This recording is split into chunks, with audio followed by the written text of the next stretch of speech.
Shalom and welcome to Women's Radio Phase 2. This is Shabbat, April the 14th, and I must say that Yahwah has really encouraged me over the past 6 months through the simple word called affliction. Now, I can see from the lives of different people and even through my own life that afflictions are proving grounds. We either cry out to Yahwah, or I've watched people give in to fleshly, worldly lusts that profit their souls absolutely nothing. Now, the word affliction appears different places in the scripture in different forms. The wording of the actual Hebrew word for affliction changes. It varies from place to place depending on the scripture verse. And this is why it's so very important to study the scriptures from the Hebraic standpoint, because our English really misses it in a lot of places. And we can see through what I'm about to share with you how the word affliction can be more intense or even a completely different type meaning, yet it affects our flesh in even a more intense way, depending on how the affliction comes. Okay, so I've got some examples here from the Hebrew scripture for this word affliction. We're going to start with Job, okay? Job 10 and 16. It says, "If I be wicked, woe unto me, and if I be righteous, yet will I not lift up my head. I am full of confusion, therefore see thou mine affliction." Now, notice here. Job says, I'm full of confusion. When affliction comes for myself, the first thing I question is me. Is this a spanking, or is this just a trial? Now, I'm going to tell you this. 6 months ago, when I lost my husband in a tree accident, I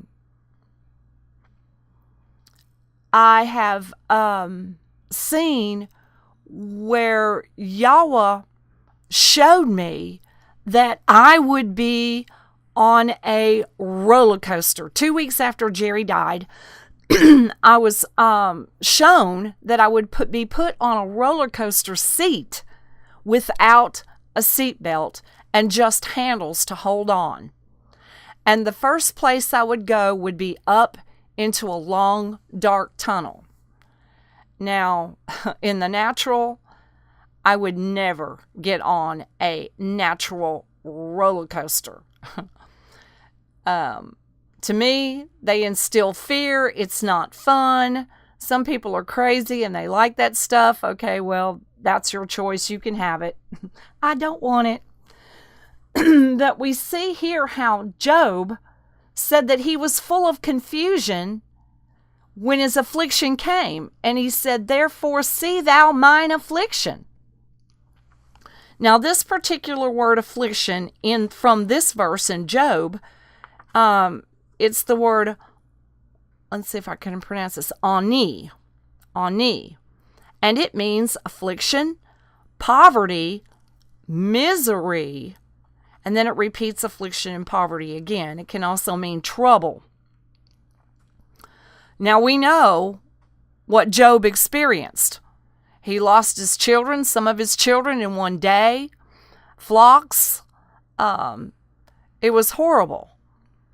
And then the affliction came to his own body, where he had open sores where maggots were in these open sores. And you can read the verses and see this for yourself. And this was Job's agony, his affliction. Someone would have to tell me how long this affliction lasted. But I'm sure that open sores with maggots don't disappear overnight. Okay, the next verse. Psalms or Tehillim 66 and 11. And it says, Thou broughtest us into the net. Thou laidest affliction upon our loins. Now I'm reading from the King James Version. I have the Hebrew in front of me, but we are going to the Hebraic meanings for each particular verse. Okay. This word affliction is an entirely different word than what we just read. Let me see if I can pronounce this right. Mu'akah. This word mu'akah for Psalms or Tehillim 66 and 11 means it means compression, distress, or pressure. Now, things in this life, again, can cause stress. It can cause pressure. It can cause distress. And all of the things that happened to Job, by the way, I looked up his name, Job, and it actually, Job is how you pronounce it Hebraically, Job. And it means hated. Now, what about that? His name means hated. So, definitely, Job or Job had compression, distress, and pressure. Next verse. Psalms 106, Tehillim 106, verse 44. Nevertheless, he regarded their affliction when he heard their cry. Wow. In our afflictions, we learn to cry out. Cry out. Not just cry, but cry out to our Daddy in heaven. We get strength on our faces. Okay, the meaning for affliction from Psalms or Tehillim 106:44 is the word zar. Zar. And it means narrow, tight, a strait. Distress, it gets into adversary, foe, enemy, oppressor. It also contains the meaning of a hard pebble, a flint, like a rock. Wow. Nevertheless, he regardeth their affliction. He regardeth their enemies. He regarded their foes. Yahweh regarded all of this. Next verse. Isaiah, Yeshayah, chapter 30, verse 20, reads, And though Adonai give you the bread of adversity and the water of affliction, yet shall not thy teachers be removed into a corner any more, but thine eyes shall see thy teachers. Notice that Yahweh gives us an adversary. He can let the hedge down, as he did Job or any of his servants. He let the hedge be taken down, and Yahweh gave the water of affliction. This word affliction from Ishaiah or Isaiah 30 and 20 means oppression, distress, and pressure. It's the word lachatz. Lachatz. It's a little different word from tsar, but it still gets into a little different word from mu'akah, which meant compression, distress, or pressure. But this word, lachatz, gets into oppression, distress, and pressure. Now the enemy, it's his business to work on our mind. And in this case, oppression, of course we know oppression from the enemy is different from possession. Oppression means that through an affliction, he can beat on your mind day and night. But again, look, in these last 6 months, I have cried out morning, noon, and night throughout the day. Doesn't have to be noon. It could be any time. I could be riding down the road crying out because of oppression, this pressure that the enemy might want to put on you. And we fight against this thing. We continually, through prayer and fasting and speaking the word against everything that we feel, we must fight, girding up the loins of our mind through oppression, distress, and pressure. So, ladies, are you seeing how each of these Hebrew words for affliction is a little bit different? Now let's check some more out, okay? Jeremiah 4 and 15. For a voice declareth from Dan or Dawn, and publisheth affliction from Mount Ephraim. Again, for a voice declareth from Dan or Dawn, this is the tribe, and publisheth affliction from Mount Ephraim. This word affliction for this verse is the word alvain or alwain, and its meaning is a little bit different. It means trouble. It gets into wickedness, sorrow, idolatry, trouble of iniquity, wickedness. You see all this? It can even get into mourning. So these words are very important as they differ from verse to verse from a Hebraic perspective. So we cannot always depend on the English. Never depend on the English, and watch out for your Strong's meanings, because Strong's can deceive you if you don't know your Hebrew. I encourage all you women to get familiar with your Hebrew and get you some kind of study tool that will work for you. All right?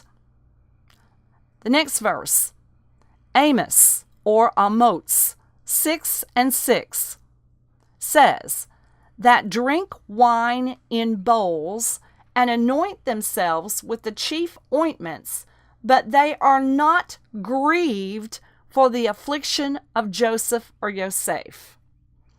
All right, this meaning for affliction in Amos or Amos 6 and 6 is the word shiver. Okay, shiver. Shever or shever. And this meaning gets into breaking, fracture, crushing, a breach. And it gets into crash, ruin, shattering. Oh my goodness.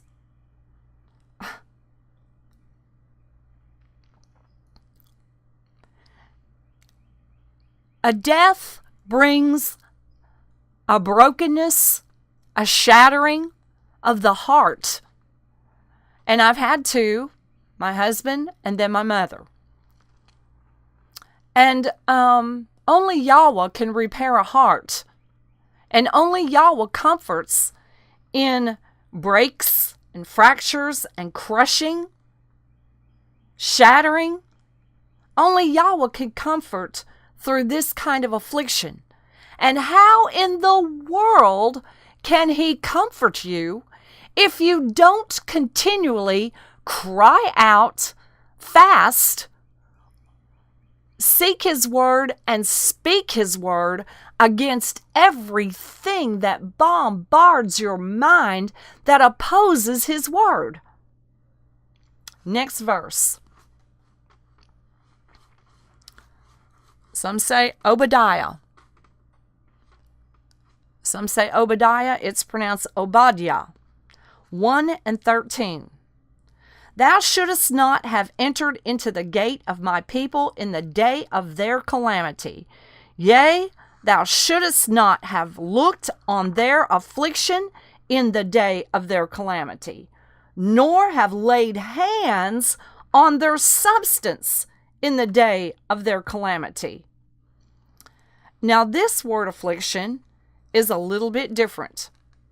It's the Hebrew word ra. Now, you see, Yahweh is speaking to the enemies of Yisrael that took advantage of the children of Yisrael's affliction. I have watched over the last 6 months spiritual predators try to override truth, speaking untruth. I have watched spiritual predators say things that ought not be said in the time of a great affliction, a loss of any kind of affliction. But Yahweh again is the victor. This word Ra for Obadiah or Obadiah 1:13 means bad, evil, disagreeable, malignant, unpleasant, evil, giving pain, unhappiness, or misery. This is something from an enemy force. Now we know that we do not wrestle against flesh and blood, but we wrestle against principalities and powers that war through carnal flesh and blood. So this unpleasant evil was giving pain, unhappiness to Yisrael. It could be happening to you through a human person, but you're not fighting the human. It's not the human. It's the enemy that has used the tongue or the actions of a human to bring affliction. It gets into displeasing, bad of its kind, worse, or it gets into thoughts or deeds or actions of evil or distress that bring misery, injury, calamity, or wrongdoing. Wow, this is the word Ra from the Hebrew for Obadiah or Obadiah 1:13. I guess this just about concludes the word for affliction. I think I've covered just about every kind of different Hebraic word for the affliction in the 73 verses for the word just affliction, not the plural afflictions. And I have to say that I've learned to praise Yahweh in all of my afflictions. Even before my husband passed away, I would give a sacrifice of praise. Daddy, I don't feel it, but I'm going to thank you for this affliction. But since I've lost my husband, I've even sought him even more so. I've increased my fasting by his grace and mercy since Jerry's been gone. And I realize that we all have to receive affliction. Remember the verse that we just read just a little while ago that said that Yahweh gave the water of affliction? How in the world can we be a partaker of his body who received, my goodness, he was marred more than any man. This word mar means he was unrecognizable as a man. He was unrecognizable as a man. So how in the world can we partake of his body if we have not received the water of affliction from our Daddy in heaven. How? Afflictions, I've found, will make us in Yahweh, or they will break us or cut us off in Yahweh, and the choice is ours. The choice is ours. Are we going to stay on our face in crying out and speaking His word and fasting? Now, I have to say, I was real discouraged because after the death of my husband, many things happened with people and things and stuff. And then I was very ill for about into 7 weeks, where at the end of the physical sickness, I was left extremely weak, whereby I received a miracle in last week's Shabbat service. And now it's like I've never been sick. The strength has come back in a supernatural way. I had cried during last Shabbat service. I was crying and sobbing. And I said, Daddy in heaven, how is it that I have to hold on to a chair just to be able to worship you and stand? Now look, they stood for a third part of the day in the scriptures to listen to the word of Yahweh, and another third part of the day to worship Yahweh. And I was highly upset from this weakness, highly upset. So I went up for prayer, and I was anointed with oil, went back to my chair, and they started praise and worship again in song. And the Spirit of Yahweh hit the young man in a very special way where he got lost in the Spirit. And so I kind of felt it kind of flowing around the room. And then all of a sudden I noticed that I had complete strength in my body within that 10-minute period that I had received prayer. Yahweh performed a supernatural miracle for this old lady last Shabbat. And I've received such strength that I'm able to do things that I have not been able to do in quite some long time. So we've all got to receive affliction, however it comes to us. Again, afflictions are going to make us in Yahweh, or they're going to break us and cut us off from Yahweh, depending on how we behave ourselves during that time of affliction. We fight the fight of faith, and we speak the word against everything that our emotions, that our body is how it's full of pain and anguish and mental torment. We cannot be tormented. We cannot allow ourselves to be tormented by anything. No kind of fear, nothing. And I realize this when things happen to me. And I have to constantly speak the word. And Yahweh has given me a college education over this last 6 months. But we speak His word constantly against our feelings no matter what happens to us. And we do not wallow in self-pity ever. We don't let that enter our spirit. We don't let that enter our mind. And no matter how we feel, this is a real warfare. It's a continually 24/7, depending on how, it's been one affliction after the other for me for 6 months. 6 months, one after the other. And it was a trial. It's been a trial of my faith and not a spanking. Because Yahweh warned me from the beginning, right after my husband's funeral, that I would be put on a roller coaster without a seatbelt, with just handles to hold on to. And my handle has been Yahweh Almighty, my Daddy in heaven, who has been faithful, just, and loving to see me through every affliction, hearing my every cry. And I refuse to wallow in self-pity. I refuse to have fear. I refuse to have doubt. I refuse to not speak His word. I will speak His word in every affliction by His tender mercies only. because we do see victory. I have seen victory through every one of my afflictions. If I've stayed on my face in intercessory prayer and where I receive my strength, if I've fasted, now I can't say that I fasted through my sickness in 7 weeks, but Yahweh has restored my health and I'm back into the swing of fasting.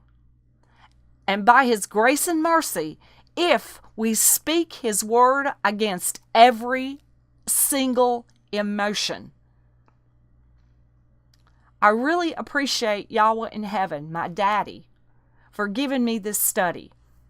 I've been thinking on it for quite some time about afflictions, and I can truthfully say that these afflictions that have hit me one after the other, after the other, after the other, have established me even stronger in His word to speak truth no matter what, to abide in truth, to stay on my face and receive strength, to continue to fast so that I can be sensitive to hear the mind of His Spirit, that He can quicken me with His word to speak against the adversary that would come my way, no matter what form.